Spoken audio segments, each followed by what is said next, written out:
Hi, everybody. My name is Charlie McCready. I'm a parental alienation coach, and I'm delighted I'm joined today by Sara Ann Brown.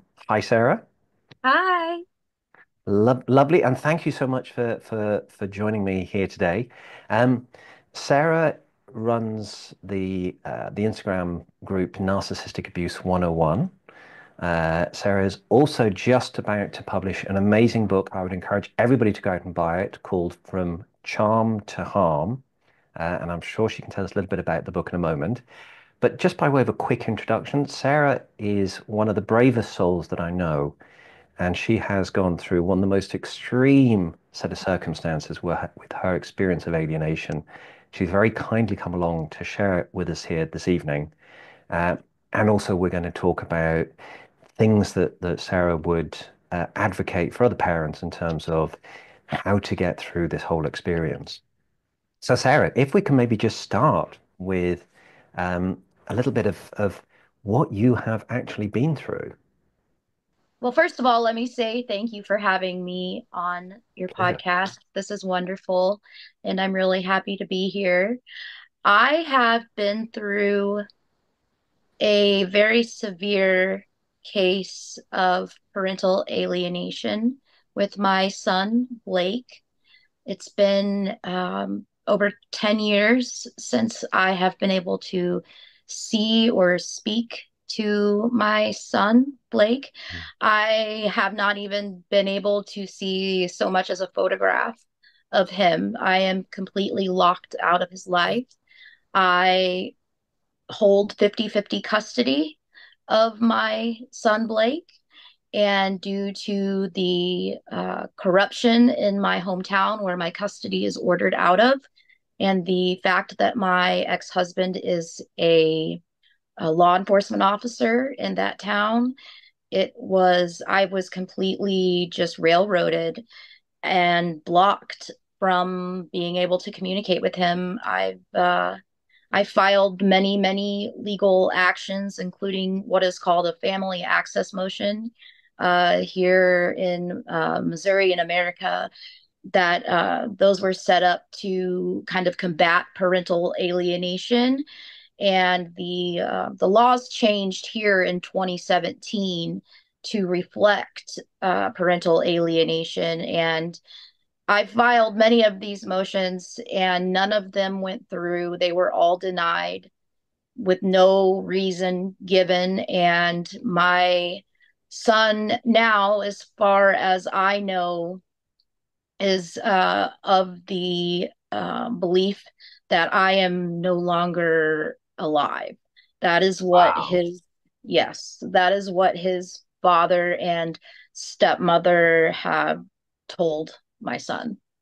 Is it also true to say you're no longer alive, but you're still paying child support? That's correct. Yes. I just, I just, I've been in a lot of trouble for this child support. And for a very long time, I refused to pay that child support for obvious reasons. But that came back to kind of bite me because of the law and the way that the law works. And I very recently, um, paid that child support, all of the arrears off. It was quite a significant amount of child support, and Mm. it really hurts to have had to have done that. And I have been arrested for it. I'll be honest and say that out loud. I've spent time in jail over it, Mhm. and um, it is what it is. And the child support is actually, my ex-husband just filed paperwork and sent it to the state of Missouri requesting that I continue to pay child support as my son goes on into college. And don't get me wrong, I am all about supporting my child and supporting him through college and all of that good stuff. But he doesn't even know that I am alive. He has absolutely no idea who I am, where I am. Mm. He thinks that I'm 6 feet underneath the ground. And I'll kind of go into that a little bit more later on. It's quite shocking, the experience that you've had. It is. And I think it's kind of helpful for some parents just to appreciate that, they're not alone in Mhm. some of these ridiculous things that happen to us The as truth is alienated stranger parents. than fiction. Yeah, it is. It is. Can you tell us a little bit more about some of the changes in the laws around parental alienation that Missouri introduced in 2017? Because I think that although they haven't worked for you, that might be a ray of hope or sunshine for some other parents. A lot of people are not aware. A lot of people here in America are not aware that in pretty much all 50 states, laws have been implemented underneath the name interference with custody Mm, or custodial interference or interference with child custody. And there are two different kinds of interference with custody, according to the law, the new laws, direct and indirect interference with custody.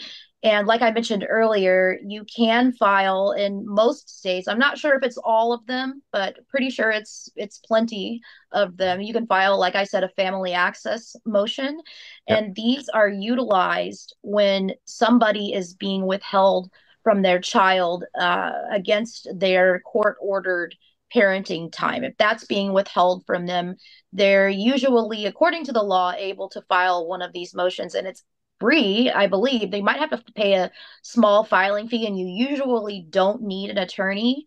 I would recommend getting one for sure. But these options are available, and these laws are relatively new. So I would check with your state to see if there are any laws under the term interference with custody.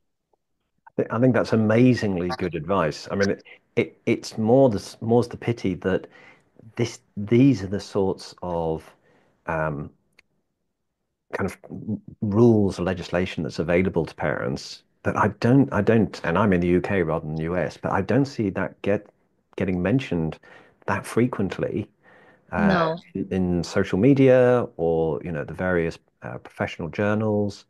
It seems to be a very well kept secret.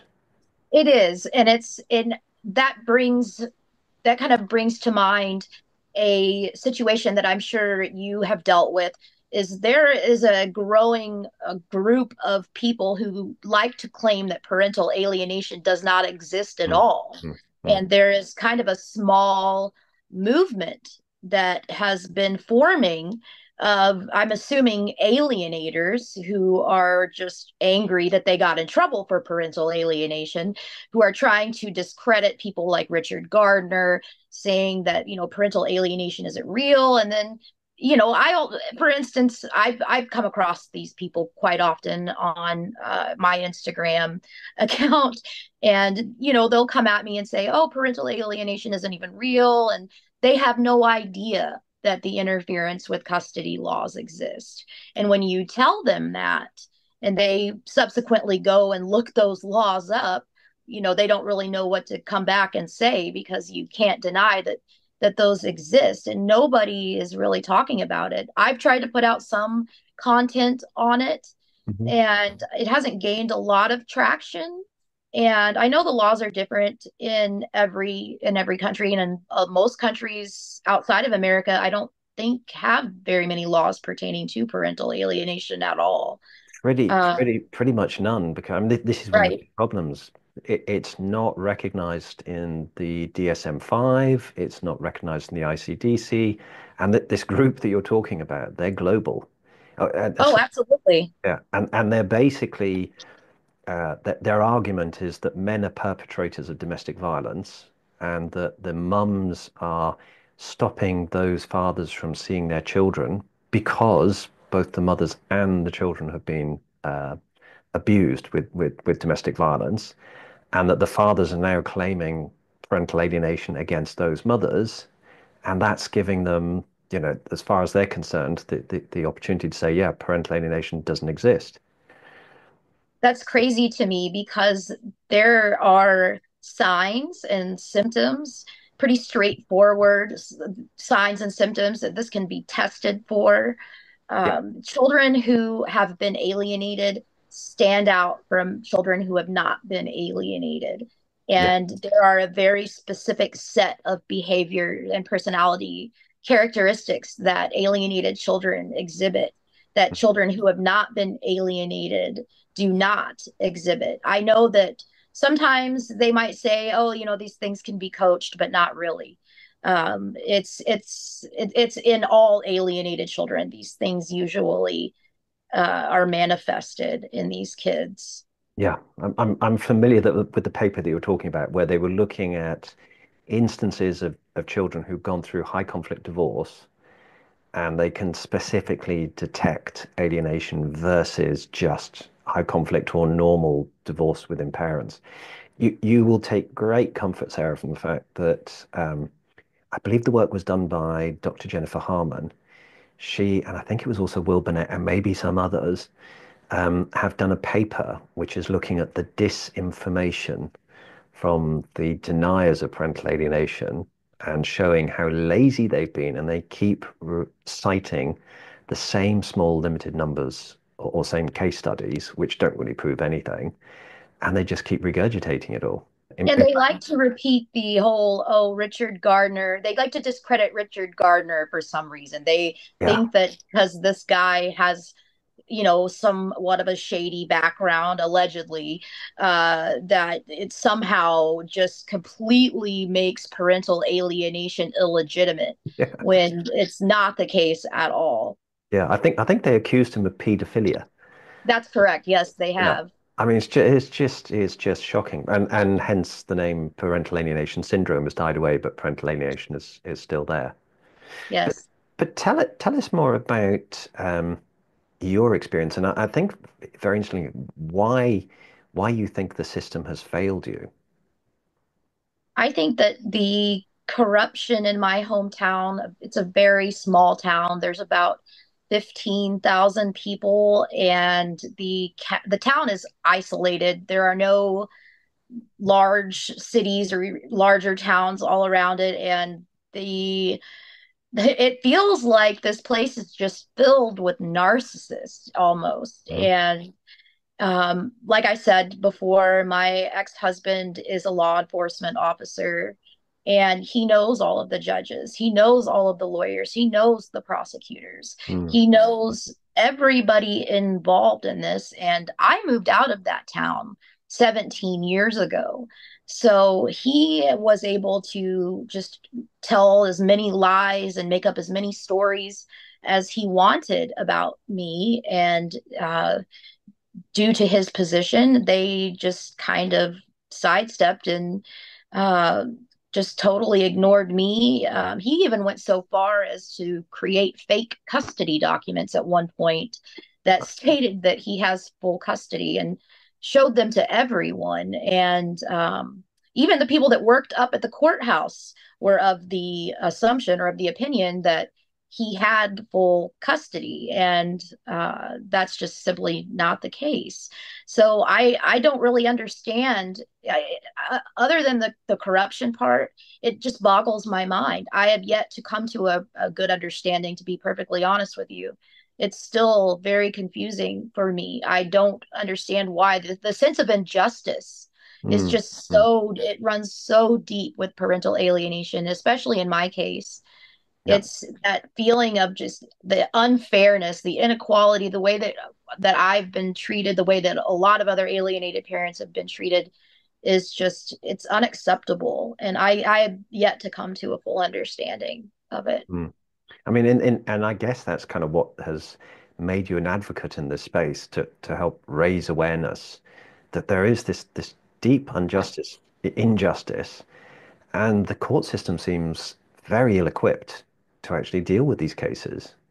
They are very, very much so. And they know what a family access motion is, but when you start talking about parental alienation, Hmm. they kind of start looking at you like you're crazy, and you need to Hmm. that's when you have to start spending a lot of money bringing in expert witnesses to testify, and not all of us have the monetary means to do these things, and that's why a lot of us we haven't been able to fight, and then we get accused of abandoning our children, Yeah. which just makes it even worse. Yeah, whatever we do as far as the alienating parent is concerned, whatever we do is wrong. So if we try to do something like buy a present for the kids, then we're bribing them. And if we don't buy them a present, we've abandoned them. But the narrative will always be held against us. Oh, absolutely. Did, Absolutely. as part of all of this, did you also have any contact with CPS or DCF? I did. Before my son Blake turned 18, he was moved across state lines from Missouri to Oklahoma without my knowledge or permission. I contacted Child Protective Services. I contacted the Center for Missing and Exploited Children. I contacted the FBI because this constitutes parental kidnapping according to the law. And if the law worked the way that it should, my ex-husband would have been charged with parental kidnapping. But because, according to CPS and the Center for Missing and Exploited Children, because so much time has gone by, and this makes me so angry, because so much time has gone by since I've been able to contact my son, they kind of throw their hands up in the air and say, there's nothing we can do, even though these people are just blatantly breaking the law and doing whatever they want. And they're abusing our children as much as they want to, and they're given a free pass no matter what it is that they do. It seems like they just get away with literally everything. And Mm, that's been probably the one of the worst parts about my case personally. But yes, Child Protective Services was of absolutely no help at all. They claimed that they investigated it, but they always give that same tired excuse. Oh, so much time has gone by. There's too much time that's gone by. He mm, doesn't know, mm, that you're even alive. He doesn't know who you are. That would be traumatic for him. And I think that it would be more traumatic for him to find out by himself mm. without, a liaison or an intermediary to sit there with him and say, hey, your mom isn't dead. She is alive. And him finding out by himself that I am alive is definitely going to be more traumatic for Yeah, sure. I mean, absolutely. I mean, this just demonstrates a complete lack of caring and foresight on the part of your ex. The fact Oh, that for he, sure. one, he's prepared to tell your son that you're dead, but then secondly, how is he going to cope with the fact when he finds out that's just not true? And also, how angry is he going to be with his father for telling him such lies? That's one thing that I've always been worried about with Blake is him. I know eventually he will find out the truth. It Mm, won't take very much. As soon as he is out of high school and into college, he is definitely going to find out. And I know there's going to be a lot of anger. There's going to be a lot of confusion. There's going to be a lot of questions that I wish I could be there to answer for him. He has been deceived in a way that's inconceivable. I mm, can't even imagine how he's going to feel when he finds out that his father and his stepmother have deceived him in such a severe and extreme way.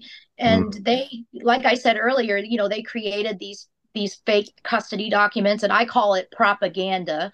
That Yep. all of this stuff that they use, these fake documents and fake, pretty much fake anything, to prove things to not just Blake, but the people who are around Blake, so that they believe in the lie too.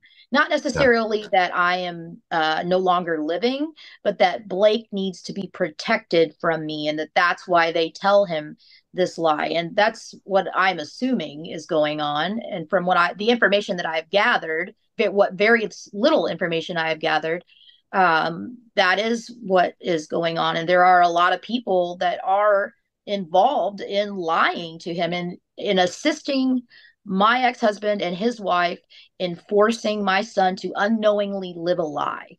Mm, And mm. to me, that just, it's inconceivable. It's absolutely just, when I tell people my story, it's so crazy, it's almost unbelievable. And they kind of turn to me and kind of start looking at me sideways, like, okay, what did you do wrong? Or, you must have done something to Ju- in order to have this happen to you. That's a really good point because I'm sure there's a lot of parents who are experiencing something similar. And it's really that sense of isolation with being the world around you just doesn't get this. I mean, what's your experience been with that? Oh, a lot of people, my own family members, have turned on me and helped my ex-husband and his wife as far as like information gathering. Mm, I was physically stalked by these people, and I can get into that later on. mhm, But up until here very recently, actually, I was stalked by these people physically, and I am stalked online almost on a continual basis. But yeah, I've had my own family members, they're nice to my face and then they go behind my back and communicate with my ex-husband and mm, his wife, and they share intimate personal information with mm, them, and I have no clue. And it's because they are kind of this opinion that I must have done something wrong, even though they know full well that I have 50-50 custody. I never lost custody. I was never charged with any crimes. I was never, I never abused my son. I never did any drugs, nothing like that at all. mm. And they know full well. It's just, it seems like it's hard for people to grasp, especially with alienated mothers. It seems like alienated moms are a bit more difficult to find than alienated fathers. Mhm, mhm. Not by much, but it's just hard for people to understand. They automatically assume that we did something wrong, that we abused our children, that we got Yeah. caught using illicit substances or something, anything, and they kind of make things up and their minds run wild. I've had people after I've told my story, I've had people who completely stopped talking to me altogether. People Mm. who I thought were my good friends, and it's just crazy. It doesn't Because make any sense. because of the lies that were told by your ex. Yes, yes, and they don't, even though they know, like I said, they know very well that I have custody. They Mhm. can look these things up on public record themselves. Anybody can, but they still continue to believe the lies. And I think Brainwashing. this is such an important experience to share for the other mums who are being alienated. And also, there are a lot of dads out there who find it difficult to get their heads around the fact that women are being alienated alongside men. And I think the numbers are something like 60-40 these days, as in 60% men, 40% women that are the target parents. But for women, there is this unique element that I don't think men experience so much, which is around the shame associated by other women criticizing you, saying, you must have done something so wrong in order that your kids are not with you because they just, again, it's this kind of back to the isolation. They don't understand alienation. They believe what they're told. They reach their own judgments and they kind of crucify you as a mum by being so harsh and critical on you. And you can't persuade them otherwise. No, you cannot. And there's no sense in trying because people are going to believe what they want to believe. Yeah, And I say, tell your story once, and don't defend yourself anymore than that. If somebody is not absolutely. supportive of you, if they don't believe you, if they're going behind your back, if they're critical of your story, just drop them altogether, especially if you're in a parental alienation situation, because these situations are so just touchy and convoluted. I think we create issues for ourselves because as alienated parents, we don't realize the extent to which nobody else gets this.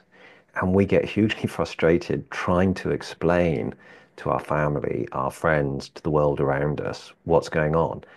And we might as well be trying to speak, a foreign language to them because they don't get it. And then we get really upset because we fail in communicating what we're going through. And it's just I'm with you. I suggest to most people, I said, don't waste your time. Don't wait. Just accept the fact nobody else is going to get this, and we have to deal with it ourselves. We're That's not. the only thing we can do. I mean, one of the things you were talking about earlier was also the psychologists. I mean, this seems to be another really big problem that the people who are there to protect us outside the legal system, the lawyers, are also very inadequately trained in parental alienation to provide the support to identify it, to help us through it. I mean, what experience did you have with any kind of these experts? I've only very recently been able to find a good therapist who somewhat understands Hmm. the dynamic of parental alienation and not he definitely does not fully understand it. He's actually taken the time out to kind of do a little bit of research, thank God. He's a gem. So Yeah, before good. that, it just like you said, these there is no nobody seems to know anything about it. The Yeah. professionals don't know anything about it. And even in the legal system, there are attorneys out there who claim on their websites that they represent parents who are going through parental alienation, but then you call them up and they don't know anything. And that's where I would say call an expert witness on parental alienation, join Mm. something that's called a parental alienation study group. PASG. And Yeah. that's very, very important Yeah. advice, I think. Yeah. I would totally agree. I think they're pasg.com, but Parental Alienation Study Group. Yeah. Will, Yes. Dr. Will Burnett, I think, is one of the lead characters there. And he's done lots of great work in exposing what parental alienation is. And I think he's done some fantastic work trying to get the DSM-5 to adopt it, or at least the aspects of parental alienation that contribute to this shocking issue. I'm going to come back to the emotional side of it more and kind of which feeds in with the psychology in a moment. But tell me more about your stalking experience because I mean that must have been pretty frightening. Yes, I noticed it was around 2017. I noticed that I was being followed, and not just by one person, by multiple people. And I started seeing the same vehicles everywhere that I was going. Mm-hmm. I think this is a form of, they call it group stalking or mobbing. Hmm. And what it turned out that this was my ex-husband, his wife, and friends of theirs who are also private investigators. My home mysteriously burned down in 2017, Wow. and I think that I know who is responsible for that. We never were able to prove anything. Mm. I ended up moving back to my hometown very briefly around that same time after my house was burned down to the ground. And the stalking really ramped up whenever I moved back Mm. there. And I actually caught my ex-husband red-handed in doing this following, this stalking. And down in my hometown, I didn't realize what kind of danger I was putting myself in because Mm. this place for him, it's lawless. They can do whatever they want. So the sheriff's department, where he's employed as a law enforcement officer, they are and were aware of the stalking. So I could not go to the police. I Mm. couldn't, they were stealing my mail. I got all of this stuff on video and there was nothing that I could do with it. I couldn't just run to the police and say, hey, these people are following me, they're stealing my mail. I had my identity stolen by my ex-husband and his wife.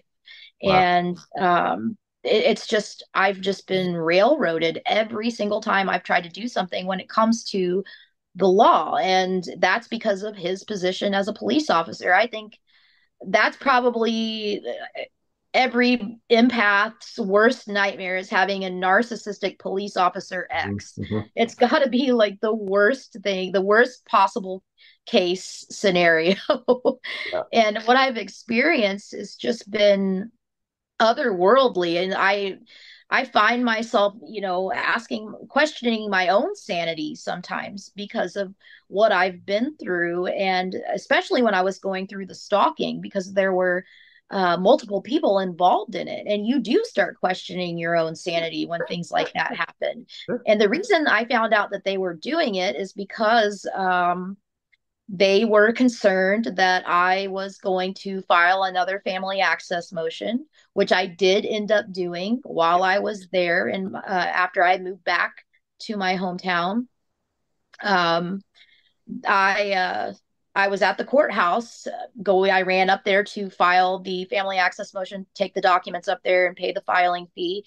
And there's my ex-husband's wife right there as I'm crossing the street in her car, and I just kind of waved at her like, "Hi," And yeah, it's insane. It's crazier. The truth is stranger than fiction. That's the only way that I can describe it. The I'm stalking stopped, but it went on for quite some time until they pretty much ran me out of town, to I say mean, the least. it is amazing what the alienators are prepared to do. And I Yes. resonate with you with the stalking. I didn't have stalking, but my children were sent around to my house one night to explain to me that I was going to be hospitalized.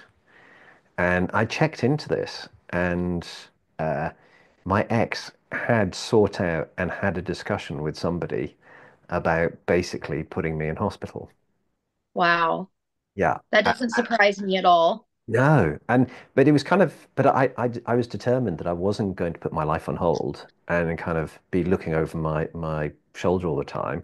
But I thought, wow, that what measures she was prepared to go in order to be spiteful and get revenge on me. They don't want their lies to be exposed either. They're terrified of exposure, absolutely terrified. The irony is they're doing so many bad things, but as you say, they are terrified of being caught for all the things they're doing.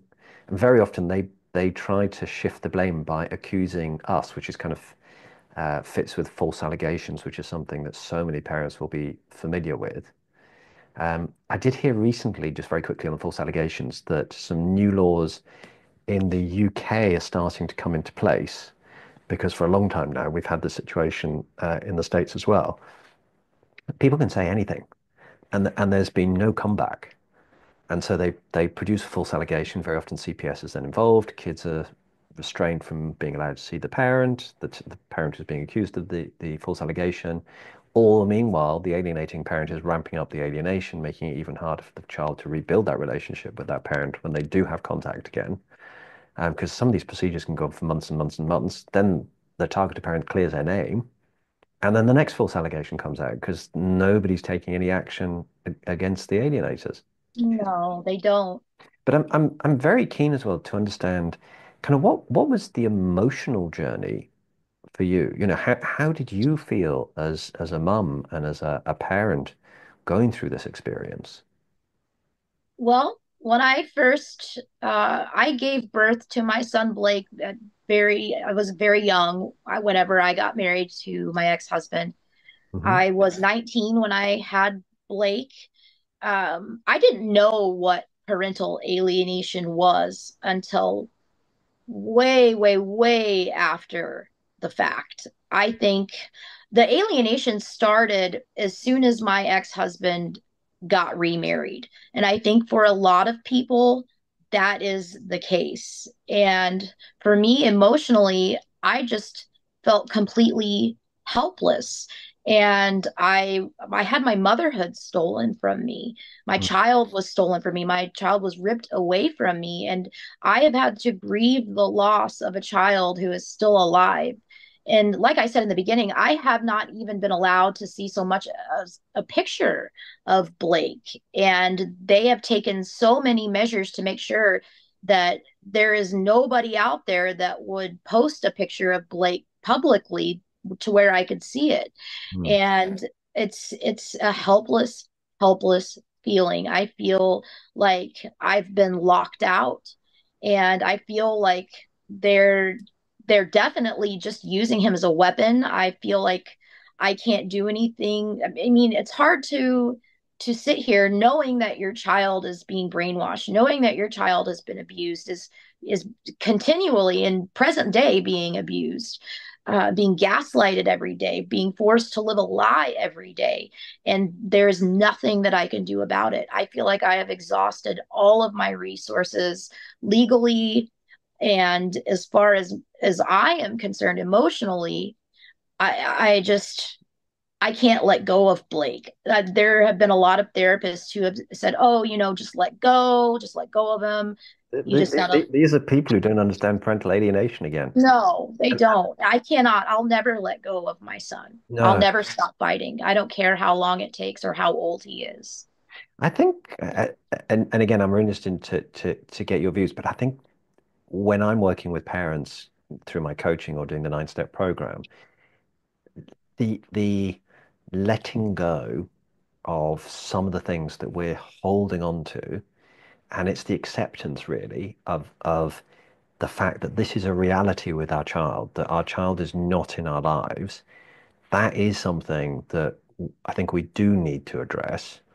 But the big thing is hope, because you never want to give up hope. And I think what the psychologists are often saying, the ones who don't understand parental alienation, is they're kind of asking you to give up on hope as well as just dealing with reality. And I wouldn't advocate that at all. No, I wouldn't either.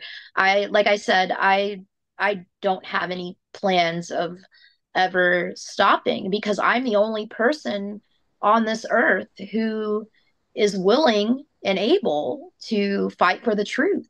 Hmm. Nobody else around him is willing to do that. There is nobody in his life that's Yeah. willing to take him aside and say, "Hey, Blake, your mom is alive. Your mom loves you. She misses you." I would give anything for somebody, anybody, to be able to advocate for him in even the smallest way, but they do the opposite of that.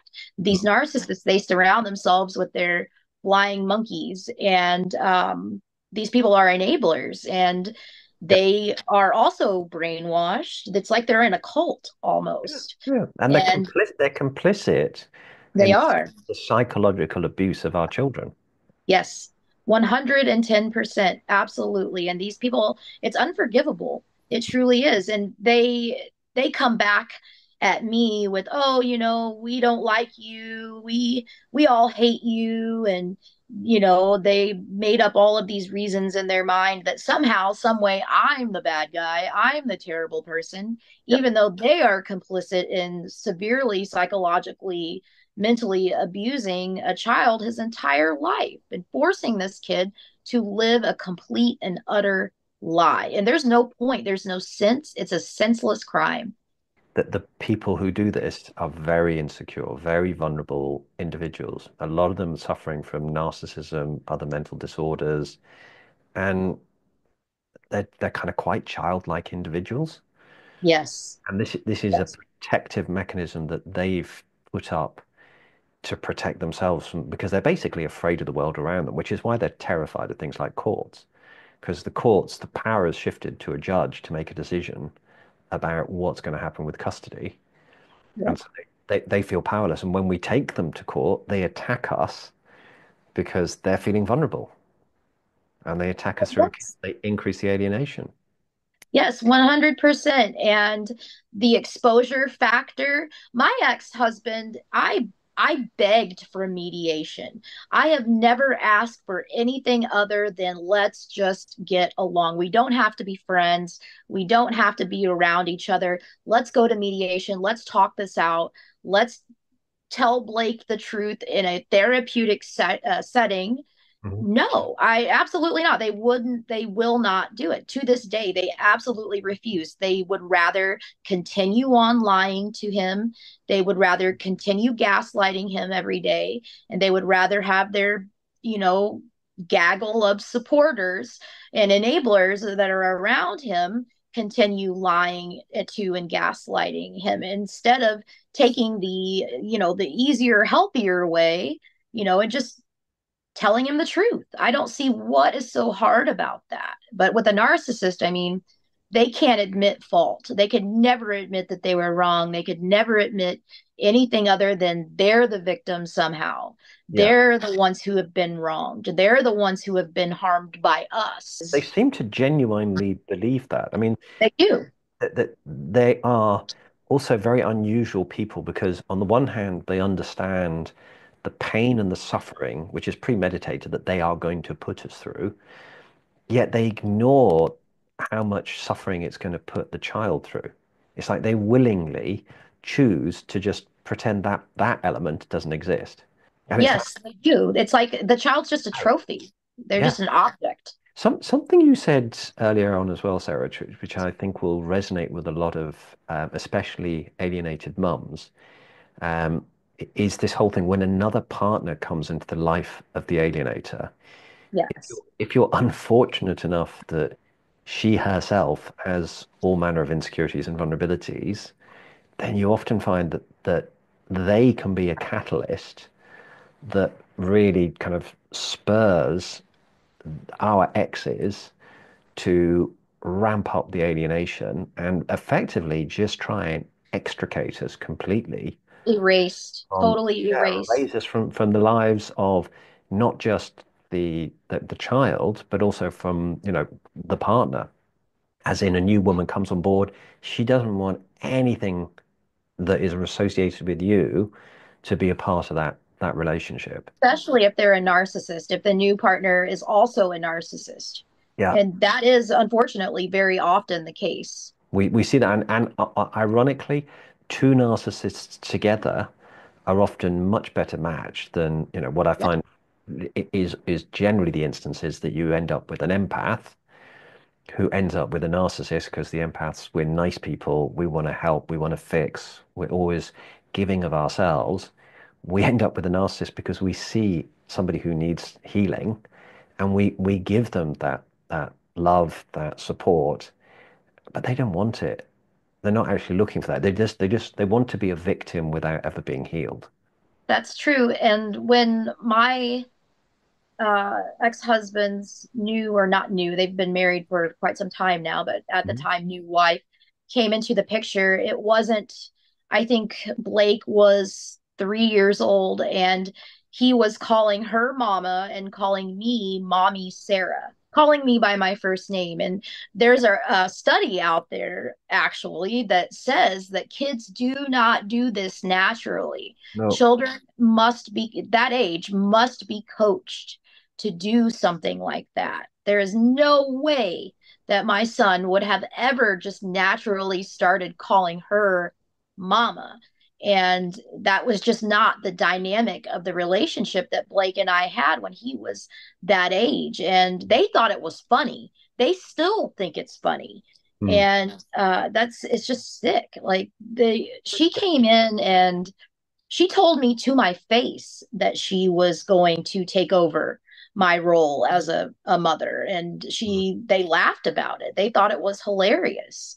mm. They still to this very day, I'm sure, think they love watching me just running around like a chicken with my head cut off, trying my very best to get some type of legal recourse. They know if I try to do that in my hometown that it would never work. No. And it's disgusting to me. And she completely brainwashed not only my son, she's brainwashed everyone around my son, everyone around them. And they're very picky about the people that they choose to have as their flying monkeys or their enablers. they Yeah. they choose a large group of people who are also narcissistic Hmm. and who are also willing to believe in and perpetuate the lies. And they are also participating in the abuse of a child, but they don't see it that way. They see it in this very childlike light. They see it like us against her, and we hate her and we don't like her. That's the only excuse that they need for their actions and their words. And There's never any legitimate, like, okay, so why do you hate her so much? Why is she such a bad person? They can't articulate themselves. They can never give you a coherent, straight answer without telling a lie. Yeah. And that's just the nature of narcissists and other narcissists that they surround themselves with. And unfortunately, my ex-husband did marry another narcissist. Yeah, and my I pray every day that Blake is nothing like them. I hope to God that he gets far, far away from them when he goes to college. I hope he picks a college I hope he goes out to Hawaii or something.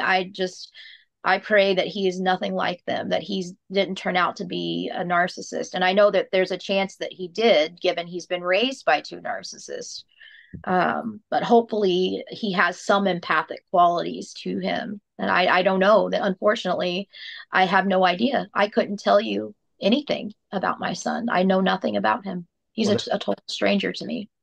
as another flame of hope for you, I understand that a lot of children's characters are formed by the age of 7. And because he had that contact with you until I think you said he was 8, he was 5. So even Hmm. at 5, there'll be a good proportion of you at a deep subconscious level that will always be within him, recognizable as being you and a more empathetic nature. But just linking in something else that you were saying about the narcissist, which is they have this tendency, they can't actually explain away why it is they hate us so much because it's not about us. It's It's about not. it's about them. It's about their issues with themselves.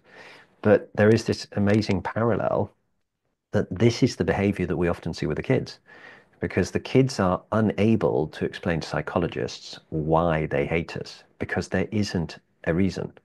So they either go for something very generalistic, like, I don't feel safe with my mom, or I don't feel safe with my dad, or she makes me clean my bedroom, or she makes me have baths, or she makes me eat healthy food.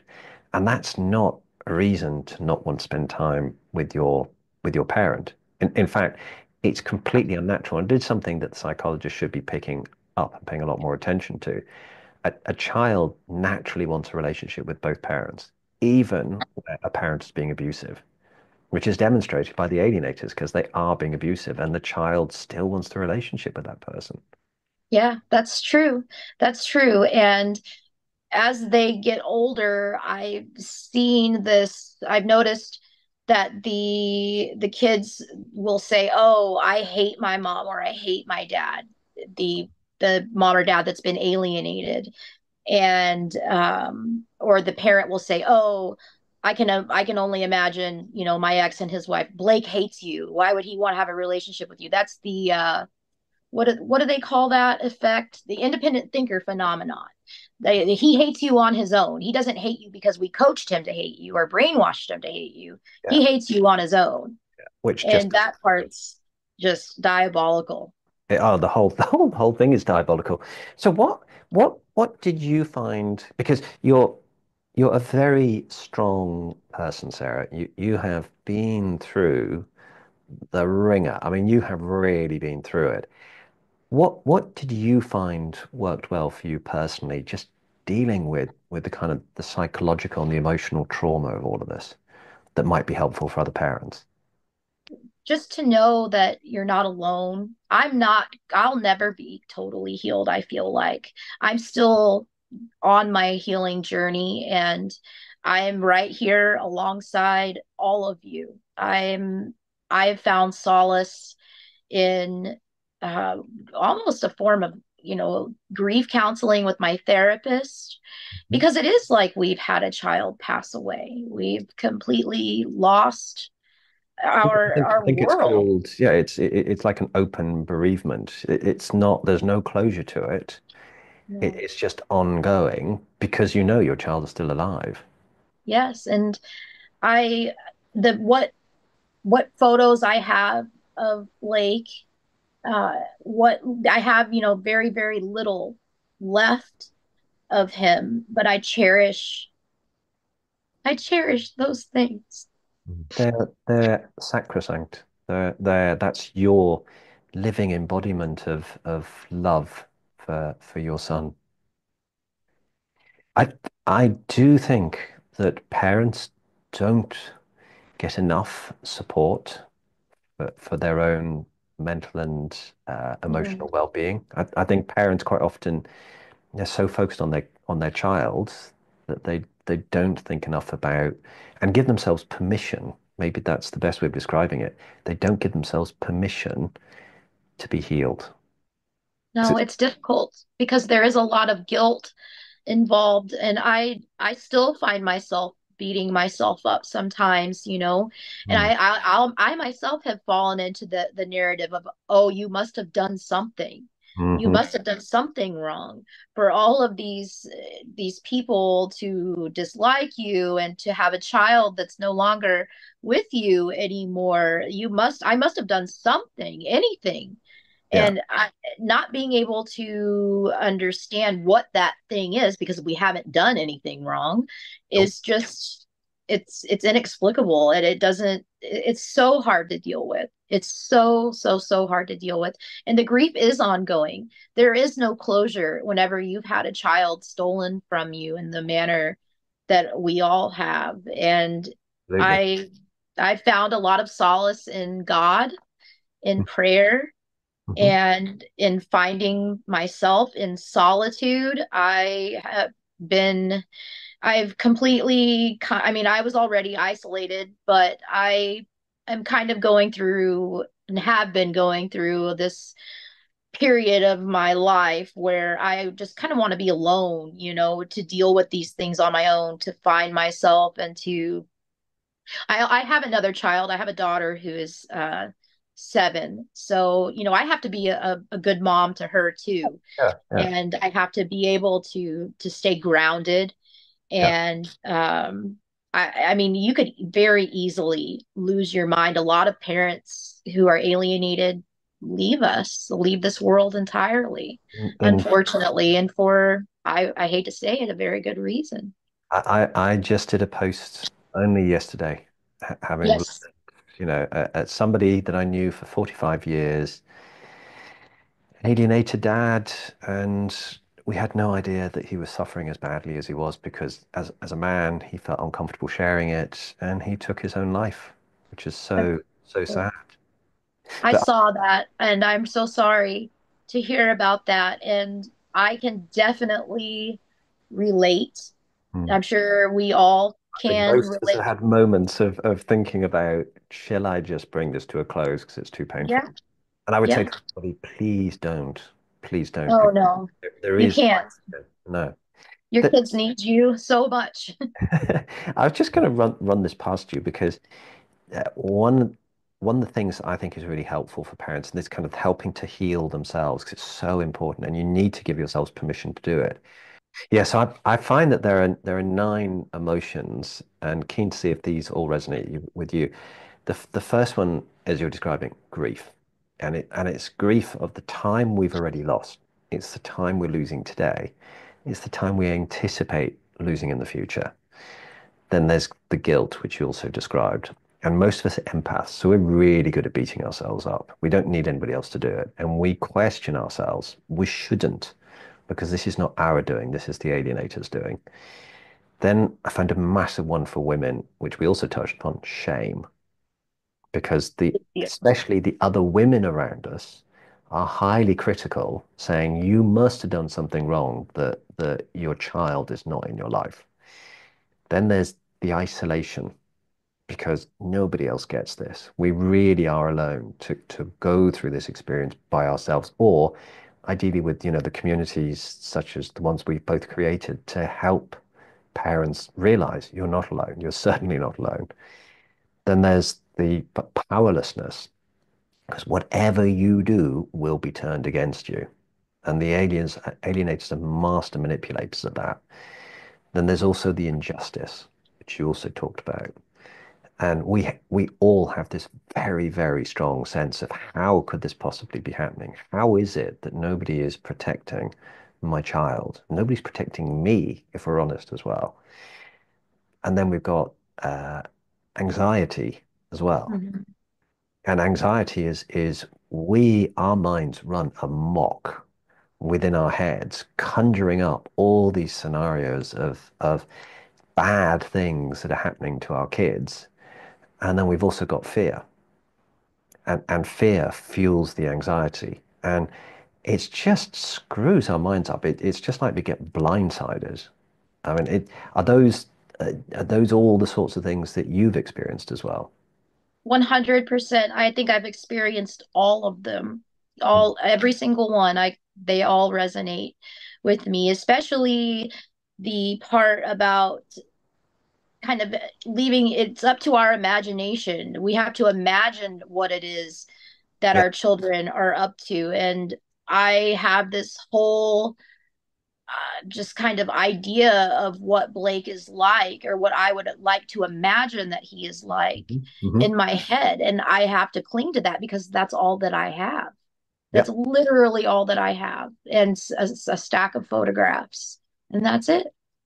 And are you preparing for a future point in time that Blake might reach out to you?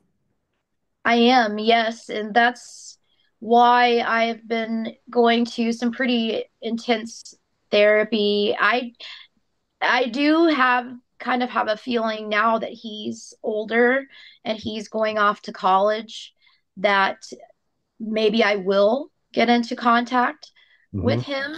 I have contacted some, private investigators and things of that nature, trying to find anything, an email address, a phone number, something, because he's an adult now, and if I try to contact him, they can't use that against me if we had gone to court when he was still a minor. Um, but now I just feel like there is some hope there. There is actually a lot of hope there that one day he will find out. And I truly believe it's been put on my heart, and I've prayed about it so much that it is inevitable that he will find out the truth. And that is exactly precisely why his father and stepmother have tried to just destroy me Yeah. completely. Yeah. And they don't want that. They would rather destroy me than tell him the truth. And Mm. that says a lot. I think it does. And you just have to hold on to that hope even when you Oh, feel hopeless. And there's a lot of hopelessness in parental alienation, a lot. there is, I think that's where there is for our healing as alienated parents. It's so important for we do need to accept the reality of where we're at any given point in time. But that doesn't mean give up the hope. Always have that hope because it enables you to deal with, okay, at this point in time, this is what's happening to me. Not accepting that just creates more pain and suffering for us, even more than accepting it. But when we do accept it, then we can work on the hope. We can relieve ourselves a lot of that suffering. But I think such an important thing is about preparation work that parents need to do because we underestimate what it's going to be like when our child does come back into our life. Because when they do, in your case with Blake, if you've not seen him for 10 years, he's somebody, he's a stranger. And Yes. you're a stranger to him. He doesn't know you, you don't know him. And the reason that we need to be so healed is the basis of rebuilding a relationship is trust. It's can I can I have a conversation with you, Sarah, and will you just love me? Will you just support me? Will you just accept me as I am? And for us, if we're still going through the emotional trauma that we experience, so if we're getting triggered by, in this case, Blake talking about his experiences with his dad or talking about stuff that you're not involved in, when we get triggered, we we react badly. And what it does is it pushes our kids away. And so it's so important it's probably one of the biggest message for any parent like you who's not got contact. Be ready. Be ready for when that contact does happen. Have the hope that it's going to happen. Go get ready. Go get healed. If, you need to do it for you, but also you need to do it for your kid. because Absolutely. it's the oxygen in the air. It's it's the plane crash that's going down. You have to put your oxygen mask on first. You can't help a kid if you're being starved yourself. That's the truth. And these kids need us. It may not seem like it. It might, even if they might tell you they hate you and they want nothing to do with you, and that they you just have to love them anyway.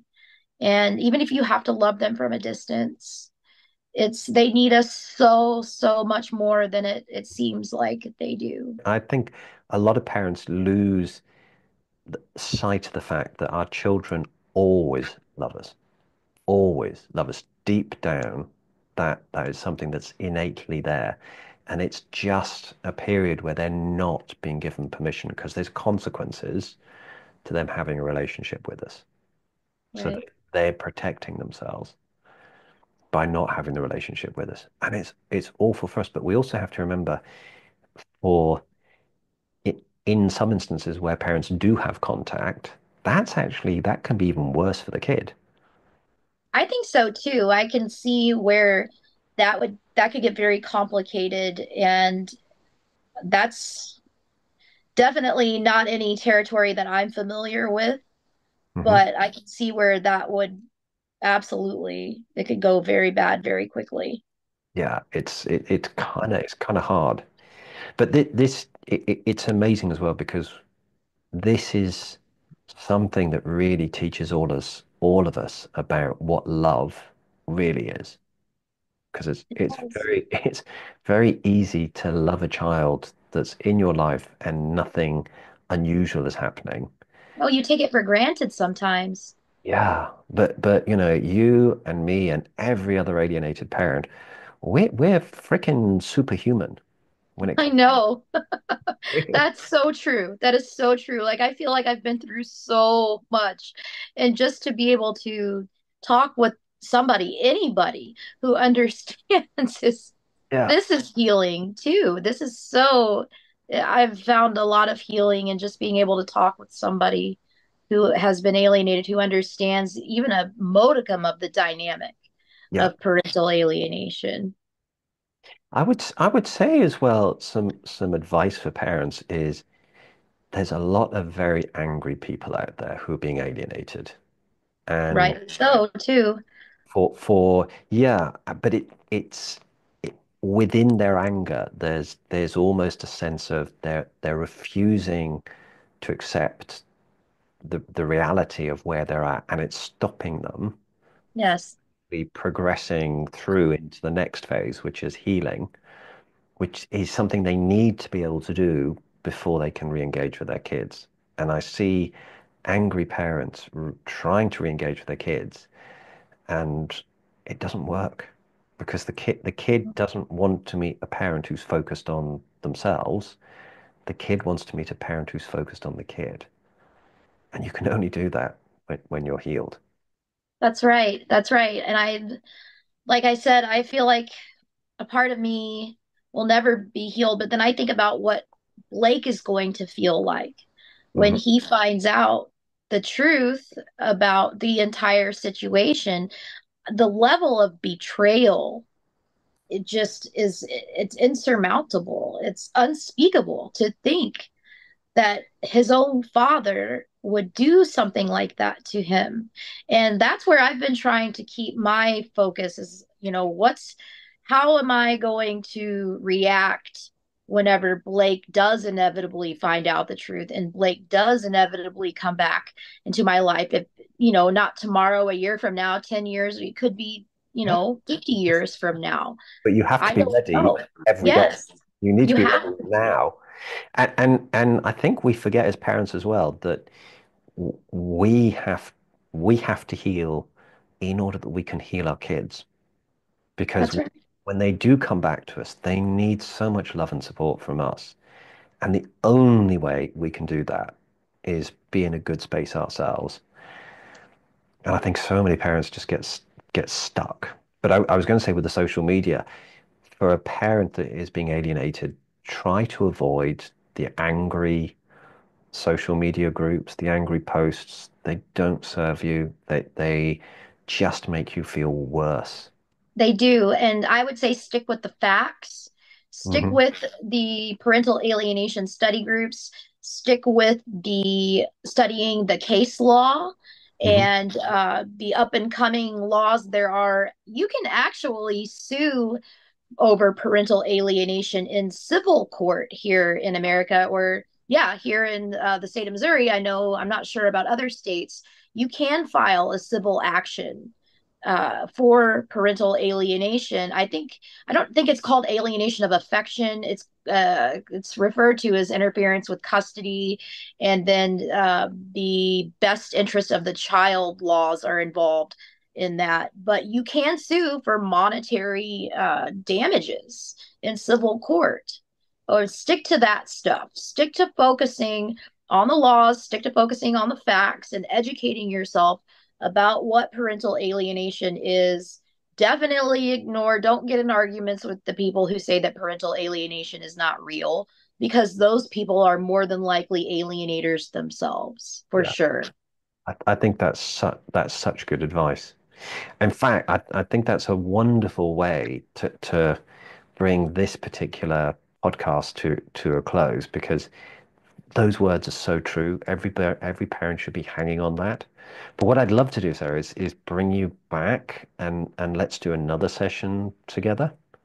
That'd Um, be good. we've just kind of touched the we're like an iceberg here. We've only done the very tip of the whole experience. And you have so much to offer parents. Such a long story. Yeah. Yeah, but I think it really helps people to be able to resonate with what you've been through. And also there are some parents who thankfully haven't had as bad an experience, and may be appreciative that compared to what you've been through, that their experience is more moderate. But they have other challenges. Having the contact with the kids, so that brings its own set of challenges. But is there any final thing that you'd like to say as a kind of maybe something around hope for parents? Don't lose it. You have to hold on to that hope, because without it, you don't really have much of anything left. Hold on to your faith if you are of faith. I think that that's super important. I have developed, since being alienated from my son, I've slowly but surely developed my relationship with my higher power. And that has been a huge part in my healing. I think that it's very important to have a relationship with a higher power, whoever it is or whatever it is that may be. I think that that's super important. And I can't say I can't give any kind of concrete advice on that completely, because I am not healed yet myself. My alienation is still ongoing. I'm still fighting this battle. And like a lot of us are, I feel like I'll be fighting until the day that I get that phone call or that knock on my door, Mm. from my son. And I just pray every day that it happens. Just don't give up. Don't give up on your kids. You can't. And you might think, oh, they hate me. They tell me they hate me, or their parents, other parents saying that they don't want anything to do with me. Don't let that get to you. Don't let that stop you. You can't. I would totally agree with every single thing you've said. And I particularly like the higher power. I have one final question for you, which is when is your book coming out and how can people get a hold of it? Okay, my new book, From Charm to Harm, The Ultimate Narcissist Playbook. It is a book that is kind of, it dives deep into, it's almost like an encyclopedia of everything that narcissists do. And then there's going to be a section in there on parental alienation or interference with custody. I'm trying to start referring to parental alienation as interference with custody, since Mhm. that's the legal term. Yep. um, but my book will be on pre-order uh, on December the 28th. So you guys should look out for that on Amazon. Okay, cool, cool. And what I'll do is I'll put up a link so that people can go straight onto that and they can get access to the book. But Thank Sarah, you. thank you so much for joining me today. You are a shining star in the darkness that is parental alienation. Thank you so much, Charlie. And we'll do another session and we'll go into more depth for parents who I hope have found this helpful and insightful. Absolutely. I'm looking forward to it. Great. Well, thank you very much, Sarah.